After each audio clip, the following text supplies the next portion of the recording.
Let me get my notes, eh? Is it going to pull up the right ones? It's not going to pull up the right ones. That's all right. I know where I'm beginning.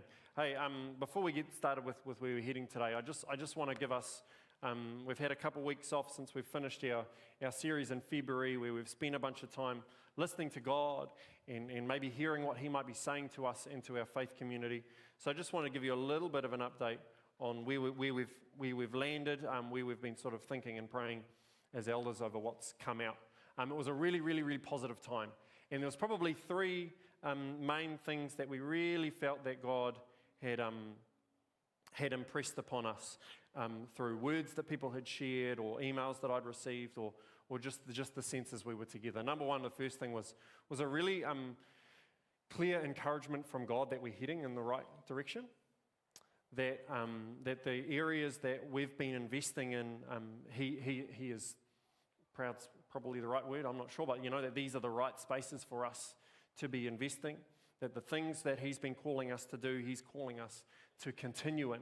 And that was really encouraging. We went in with quite an open mind as elders that maybe something new might come out of it or something from the left field, but there was a very clear indication that God was saying, keep going in the way that you were going. So that was really, really encouraging for us. The second thing that we really felt come out of this, our time in February, was quite a strong sense that we were being challenged as individual followers of Jesus to step up or to step in to the next thing. I heard many, many, many stories of people coming to me and going, hey, this is what God's been saying to me about ways He's calling me to get more involved in His mission in our town or in wherever it might be. And that's been really encouraging for us to be like, okay, maybe we're all catching this idea of what it means to follow Jesus and to take it seriously. And that's really, really exciting. And the third thing, which was a bit of a major surprise to me, is that we had this growing sense of desire to gather together a little bit more. We had those 3 Sunday evening gatherings, and they were really, really important and encouraging and challenging for us. And we got to the end of that, and it was like, oh, maybe this should not be the end. And so we're continuing to explore how that will look in the days ahead. We're not having one tonight. Yeah, exactly. I love sports now, and it's the opening race of the F1 tonight, and it's at 5 o'clock, and I really want to watch it, okay? I'm fired. Wow, there we go. That's great. No, that's not the only reason. But no, we gathered last week, and that was really good, and we're looking at some semi-regular rhythms of how that may happen. And certainly even in the next couple of months, we might likely have another couple gatherings. So just be aware, keep on the Friday email and those sorts of things as we continue to explore that together. But it's really, really good. But because it's been a few weeks and because I can see you're already a bit sort of glazed over and tired and all of that, let's just take 30 seconds for the extroverts and have your extrovert moment. Have your turn to the person next to you moment. See how they're doing, have a chat. 3, 2, 1, go.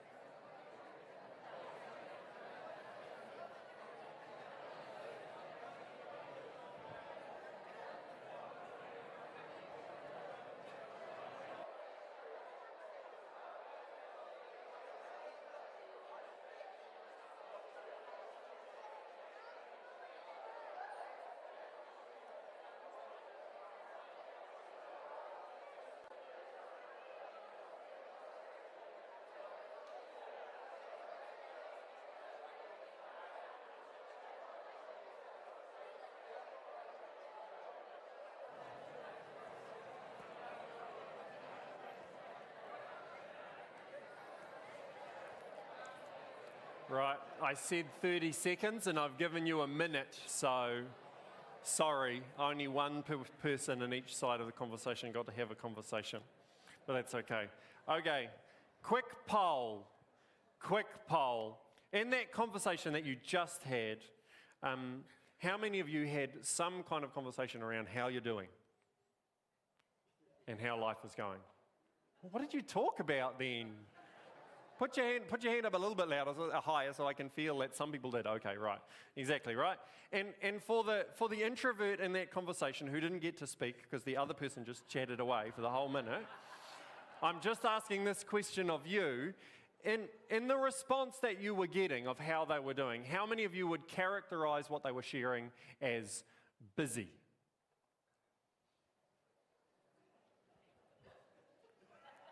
Not many? This is not the way I wanted it to go at all. Eesh. So you're all just doing great, and the whole next 5 weeks of messages that I've prepared are completely useless. Is that basically what you're saying? No. The real thing is you're not actually being honest, and we're in the church, and that's right. Life's busy, isn't it? Would we at least agree to that, right? Put your hand up if you agree that life is busy.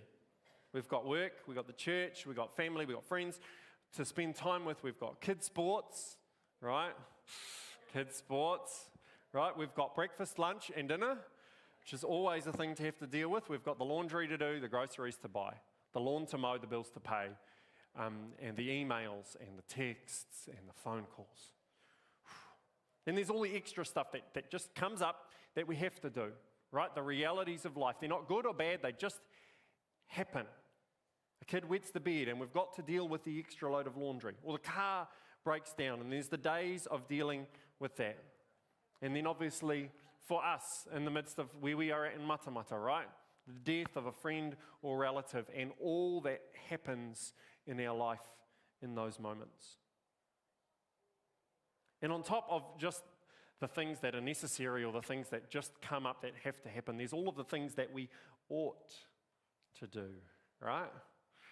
Read more, spend more times with the kids, go on date night, exercise regularly, pray, invest in learning more things, spend more time with our friends, visit that relative who just lives around the corner that we haven't seen in 6 months, right? Plus, of course, catching up on that TV show or that movie or that podcast that someone recommended that we've got to watch because it sounds really great, but I just haven't got the time. Does this feel like our lives? Yes, this is our lives, right? Busyness is just a reality of life. Now, for some of you, I realize, right, you're hitting the especially lovely parts of your life that we would call those golden years, and you might go, oh, no, actually, I'm not really that busy, right? And I would ask you to challenge yourself about how surprising you might find it of how quickly those days actually still fill up, that you get to 5 or 6 o'clock at night and you go, oh, where did the day go? Because the stuff just happens, doesn't it? For many of us, busyness often also becomes a badge of honor a little bit, doesn't it? The busyness is as a result of maybe of success or a level of desire in us, right? Take parenting, for example. We want the best for our kids, right? That's why these parents came up here today and dedicated their children to God because they want the best for them. And that plays itself out in so many ways. We give of our time so that they can explore what it is they might want to contribute to the world, right? So that ends up with football practice on a Monday night and dance lessons on a Tuesday and youth group on a Wednesday, and then we've got that other school event on a Thursday, and Friday night is scouts, and then Saturday morning and Sunday morning is school sports, and we've still got to try and get them to church somehow. In the midst of that, they've also got all their schoolwork to do and fundraise for that trip that's coming up, and, right? We love our kids. We want them to experience the fullness that life has to offer, so we do our best to offer it to them. But the other side of that equation is added busyness, isn't it? And we're willing to pay that price as parents, but it is a price. Often busyness comes out of just the necessity of work. As I said before, maybe you're lucky that you don't have to work to live. But for most of us, if we want bread on the table and a roof over our heads, we have to have employment. And maybe because of that employment, maybe we've taken on more responsibility. We've stepped up because we want to grow. We want to do something more, and that takes longer hours. Maybe we just need to work 2 jobs in order to make the ends meet and pay the bills. Maybe, I've heard this 1,000 times, work's just busy right now. right? Who's said that in the last few weeks? Right? And busy's good because it means that our employer is doing well, and that means we're probably going to keep having a job, and that's really great. But it does mean busy. And like in the rest of our lives, in our work lives, stuff comes up. That means we're late. Or we end up spending an evening here or there catching up on emails because of all of the stuff that just happened in the day. Or, the silage trucks had to come in today, didn't they, Danella, right? So the husband has to do that. Just stuff comes up and our life has to shift. For some of us, me definitely included, we even thrive on the busyness. Who's in that camp? Who loves a little bit of something going on in their life, right? Sitting at home alone with nothing to do, sometimes with the memories of lost loved ones, that doesn't sound overly good at all. Or wasting a day just sitting, reading a book, and there's so much that could be done or should be done. That seems like a waste, doesn't it? Or selfish, or boring, or lazy. Who feels in that camp about you just want to, right? I'm there anyway. And so what we do is we fill the day in order that we might thrive. We'll do that chore that we've been meaning to do, or get caught up on a few things at work, even if we're on a day off, just because we want to keep going, we want to keep moving. And then when we do land ourselves in a spare moment, that moment when nothing is pressing, which is probably for most of us this afternoon, right? That Sunday afternoon when the weather's good and you've got enough leftovers for tea and we can just sort of, for a couple hours. What do? That's what we do, don't we? We pull out our phone and we catch up on that podcast. We do a bit of scrolling and we feel connected to the world, and to our family, and to our friends. We catch up on current events, we watch Netflix, or look for a deal on Trade Me. We would hate to be bored, right, when we actually get some downtime. And so boredom maybe even becomes a disease that we eradicate with busyness and stuff to do or stuff to fill our minds. And this is life. This is our life experience out of necessity or passion or hope or to avoid boredom or whatever the reasons might be. This is life, a big old life of being busy. This is my life, right? Monday is my day off, my day of rest. And I notice that even in the midst of what should be less is how often my Monday gets filled up. And it gets filled with all of these things. Work emergencies come up. There's a funeral to prepare for. Okay, my Monday has to go by the by. Or home chores take priority. It's been a busy weekend, so there's a couple extra loads of laundry to do. And I'll do the vacuuming and I'll catch up on the lawns and grab a few things from the shop. Or if I've got nothing better to do, as many of you know, I will have a cheat day and I will come to work anyway, right? Get a few things ticked off. It feels really good. It's like, great. And I'm not technically working because I'm on my day off. So I can just do the things I want to do. And it's like, great, this feels so good. But it is busy, right? And if I really have nothing else to do, I'll lie on the couch. And because because life has taught me, and the world we live in has taught me to eliminate boredom from my life. The TV goes on, and at the same time this comes out, and before I know it, I've dual screened away 3 or 4 hours, and it's time to go and do the school pickup. And I know I'm not alone in that, right? I know there's many of us that live in that space. So let me ask you a question. If this is our lived experience, that life is busy,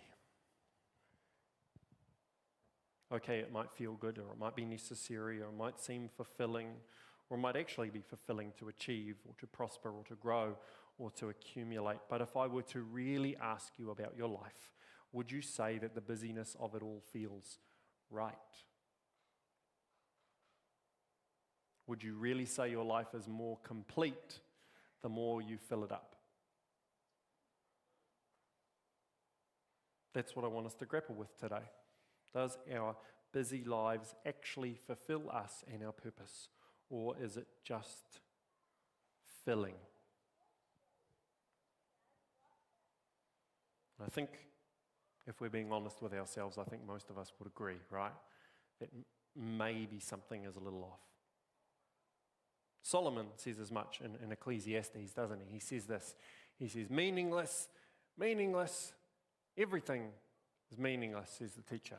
Utterly meaningless. What do people gain from all their labors at which they toil under the sun? He has these whole 2 chapters, feel free to read it, where he bemoans all that, not just the work itself, but he moans and moans about what all the hard work accomplishes.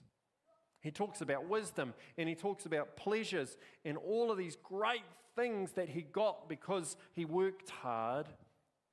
And he says that all of that is meaningless. Solomon was hitting at something here. There's something that he had discovered about life. That maybe all the busyness and the gain and the consumption and the where we want to go in life that overwhelms every aspect of how we live, maybe that isn't all it's cracked up to be. So we've got this picture in our minds, right? We're well established with what our life is like. Let me paint a different picture. Let me paint this picture. Melissa and I stayed here for 2 nights last year. It was a result of those pesky Facebook ads, right? That always tell you what you want before you know you want it, right? Peace, quiet, nothing. No cell service, no electricity, no TV. Just a bed, 2 chairs, a fire, a place to cook some food, and a bath. Surrounded by fields and sheep to wake me up in the morning. Now, I don't know about you, but as you're imagining the reality of that space, whose soul leaps just a little bit? None of you? You're ruining it. Come on, yeah, a little bit. Doesn't this seem like a nice thing to go and do, right? To actually just like unplug from everything. No one can text you. Those pesky kids that are always wanting something from you, even though they moved out of home, right? Or work or whatever is literally nothing except existing in the beauty of nature. Don't know if you noticed, but more and more and more and more what we are being sold, what we're being advertised at in terms of holidays, isn't so much about what you can do anymore, right? It's not these 13-day cruises with this excursion, and you'll go to this place, and you'll do this, and you'll do that, or those 40-day European bus trips. You remember that TV show they had in the late 90s, early 2000s with all of the British people on a bus, and they'd go around and do the bus tours, right? Like, who actually thinks that would be a great idea? Like, not at all, right? That's not the stuff we're being advertised at anymore either.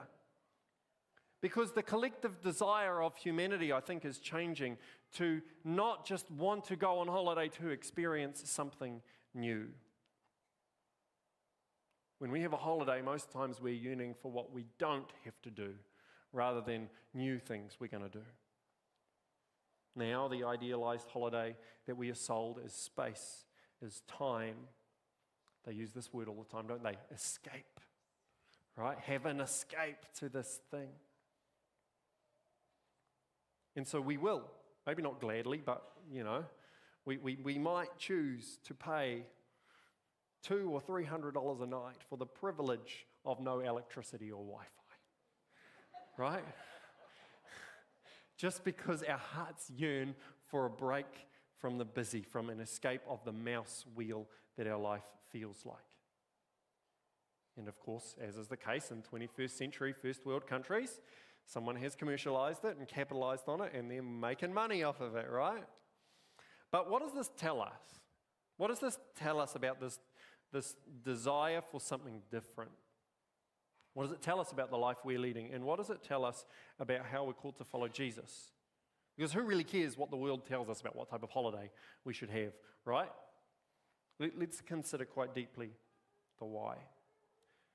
For us as followers of Jesus, we believe that we're not just a bunch of cells that randomly smash together to produce humanity. We believe we're intentionally created by God. that God intended for humanity to exist, that God intended for you and me and the person sitting beside you to exist, and that we are built and designed with purpose, right? Genesis 1, it's what it's all about how God chooses to create humanity in that way.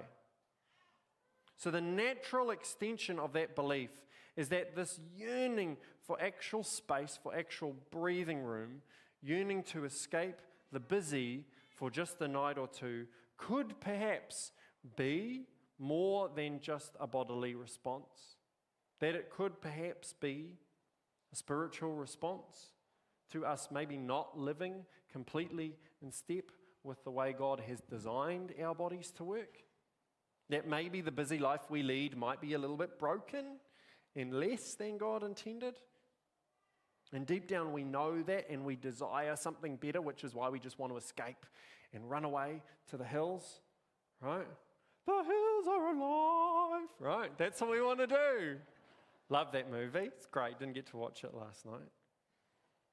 Now, our created bodies actually do show this in other ways too, right? And we all know that they do, even though we might not care to admit it. Because what happens to people who work really hard and then go and have a holiday? What happens immediately as soon as they go on holiday? They get sick, don't they, right? Straight away, it happens all the time. 2 weeks ago, I knew Bernie was coming to preach for 2 weeks, and so I got home on the Sunday afternoon after I'd shared my last message. I was like, and I laid down, and by the Monday morning, I had a tickle in my throat, and by the Thursday, I had to take a day off, right? That's what happens, right? Who's been there? Most of us, I think, have been there probably, right? We've taken a holiday, and then we've immediately gotten sick. Have you ever stopped to consider that maybe our bodies are trying to tell us something? That our bodies that God designed and engineered are not meant to be in a constant state of busyness, and that something is out of whack and out of balance. And when we begin to reset, because our bodies have been barely holding themselves together because we've been pushing them too hard, they just fall apart for a moment because it hasn't been maintained like it should. But this issue is deeper than just getting more balance in our lives, right? Because I think it causes greater issues than that. Because as followers of Jesus, we're designed not just to live on this earth, but to live in relationship with God. In the beginning, God walked with humanity in the garden.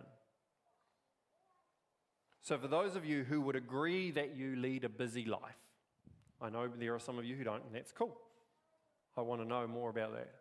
But for those of us who do, how many would feel like they have as good a relationship with God as they would like? So on the one hand, you are busy. On the other hand, do I feel like I have as good a relationship with God as I would like?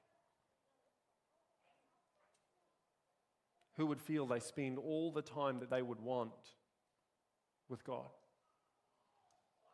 Not many of us, right? Deep down, we have a desire to be more connected to our Creator, to revel in Him, to step with Him. If we want to use churchy language, to be in communion with Him, right? You know, our reality is we probably don't invest enough time even to our earthly relationships with our spouse or our kids as we would like, let alone our relationship with God. We're so busy all the time, going from there to there to there to there to the next thing, and our calendars are too full to revel in God. But we're also busy in our pace, aren't we? Life is done at such speed. How quickly can I make dinner? How late can I leave for that thing? What's the shortest route to get to that place so I can squeeze in one more whatever it is I want to do? Life is not just do, but it's also go, go, go, go, go. And if we're not sprinting, we're not keeping up. And so all we do is we're going so fast that we can sort of wave at God as we drive by. Hi, God. Catch Him on a Sunday morning for 45 minutes. Good to see you. I'm on to the next thing. Right? We're also just busy in our stuff, aren't we? The excess with which we live. And it causes so many issues that makes us more and more and more busy. right? The dishwasher breaks and that becomes a whole thing and it leaks all over the floor, and so then we've got to mop it up and we've got to dry, and then we've got to go and fix the kitchen because it's got just covered, and then we've got to get a new dishwasher. Well, if we just washed our dishes by hand, we wouldn't have that problem, right? It's funny, but it's a reality. The more stuff that we accumulate, that we rely on to live our lives, the more that it takes up of our time. The more busy it creates. And we get to the point where there is literally no room for God in our lives because of all of the stuff and all of the time that it takes for us to manage all of the stuff. Of course, we're also busy in our heads, aren't we? Our minds filled with noise. When we're not at work, we're busy thinking about work, or about tomorrow, or about the next thing, or, oh, I really should, what's for dinner tomorrow? And I really need to catch up on that thing. Our minds are always going. And if they're not, we become addicted to entertainment just to fill the void, don't we? We've got those 14 different subscriptions to Spotify and to Netflix and to Disney and to all of the rest, so that there would never need to be a moment of quiet in our houses, except for sleep. And then even in that moment, how many of you sleep with headphones in? Right? Is there a few of you? I sleep with headphones. Am I the only person? Is there someone put your, okay, one person, couple of us who sleep with headphones in, right? Because it's kind of like we've learned to create this white noise in our lives, because without noise, something must be amiss. And that means that maybe we never have a quiet moment to hear God, because we've just filled every moment with noise in our heads. Perhaps our spirit is telling us that something is out of whack. That all of the chasing after everything, all of the desires for our work life, the desires for our finances, for our kids, for our appearances, for what we want to do, for where we want to go, all of that stuff that drives us to constant busyness might be a problem for our spiritual health, for our relationship with God. Now, not all of you might be in this place. I recognize that. You might feel like your life is well balanced and that your relationship with God is healthy. But as I said before, I'd bet a week of my pay that anyone who says they're busy would not at the same time feel that way about their lives. Even though I wouldn't bet a week of my wage, because we're in a church and we don't gamble in the church. So the question becomes, well, what do we do? What are we going to do? Right? You've depressed us, Declan. Our life is just a mess. What are we supposed to do about this? Fix the problem, right? If we feel like our life is out of whack, a symptom perhaps that our spiritual life is also out of whack, perhaps we're a little bit out of step with Jesus. I think we go back and look at what Solomon does in chapter 2. Right? And stick with me here. Chapter 2 of Ecclesiastes, he said this: "So I hated life." Pretty extreme, but it's all right. "I hated life because the work that is done under the sun was grievous to me. All of it is meaningless, a chasing after the wind. I hated all the things I'd toiled for under the sun, because I must leave them to the one who comes after me.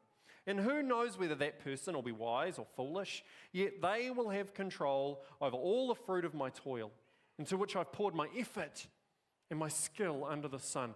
This too is meaningless. So my heart began to despair over all my toilsome labor under the sun. For a person may labor with wisdom, with knowledge, and with skill, and then they must leave all they own to another who has not toiled for it. This too is meaningless and a great misfortune. What do people get from all their toil and anxious striving for which they labor under the sun? All their days, their work is grief and pain. Even at night, their minds do not find rest. This too is meaningless." He's not just saying that everything is meaningless. He's literally saying that the space we're in, the busyness, all of it, not just what we're getting, but that way we're living too, it's all for naught. Look at what he says in verse 24.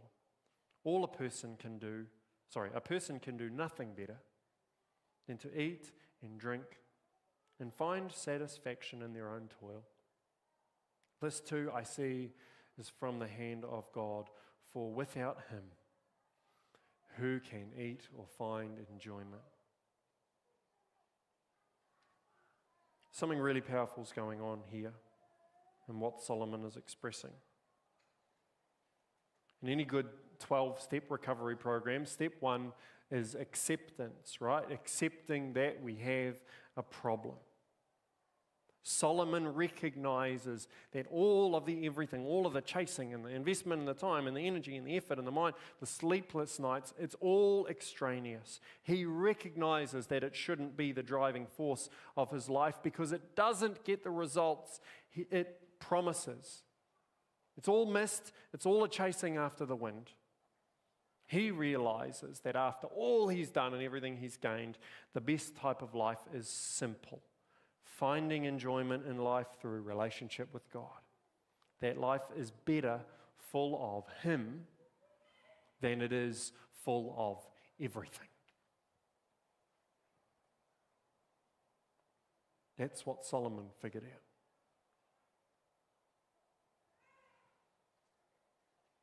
So, this week, what I would challenge you in your life of busy this week is maybe to engage in step one like Solomon. To recognize that busyness shouldn't just be a reality of your life. That perhaps busyness is a great enemy of the life designed for us by God. That being busy all the time and living off the adrenaline and never stopping, that maybe they aren't just the characters of a good, hard-working, driven individual, but perhaps they are the marks of someone who is addicted to the busy and the life that it portrays. What would it look like to challenge yourself this week that the busyness that you're in is more than just a season? Right? I think we say that we're in the busy season at the moment. Right? We'll back up for a minute. How long have you been in the busy season? Right? And I think it's a bit depressing for us to actually sit and realize that and admit that maybe it's not a season anymore and it's a lifestyle. Because that would actually mean we have to do something about it.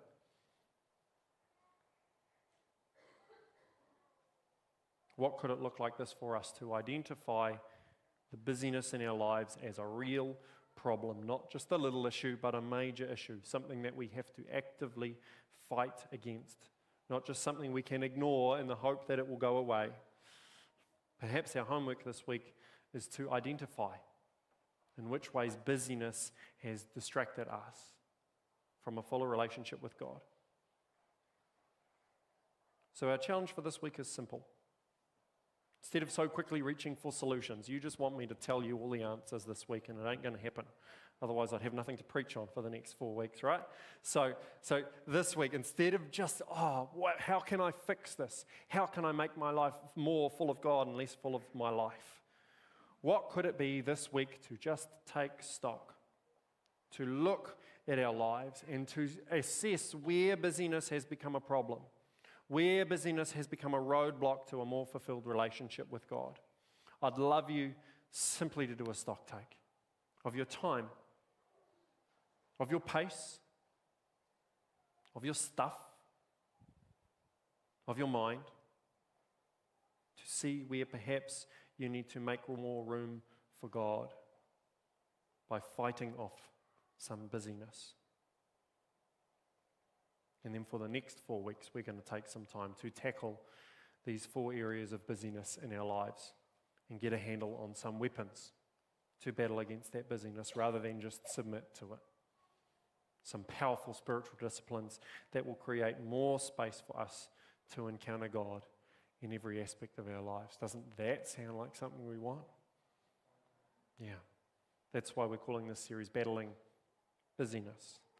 Because I want us to see some of the aspects of our lives as an enemy, a major roadblock to a life with God that He intended, that we would maybe treat some of this that seriously. Does that sound good? You've got some homework for this week to look at your life, make an honest assessment of it, It might be a little bit confronting. Let's pray, eh? God, we want to thank you. We want to thank you that we get to be together. That you give us space to breathe and come and encounter you, even if we're running at 100 miles in and out the door and on to the next thing. We thank you that you are still here, that you don't abandon us, and that you place tugs on our heart where you would pull us back to you. So we say thank you, Father. Thank you that you are not a passive God, but you are an active God who willingly and continually reaches out towards his people.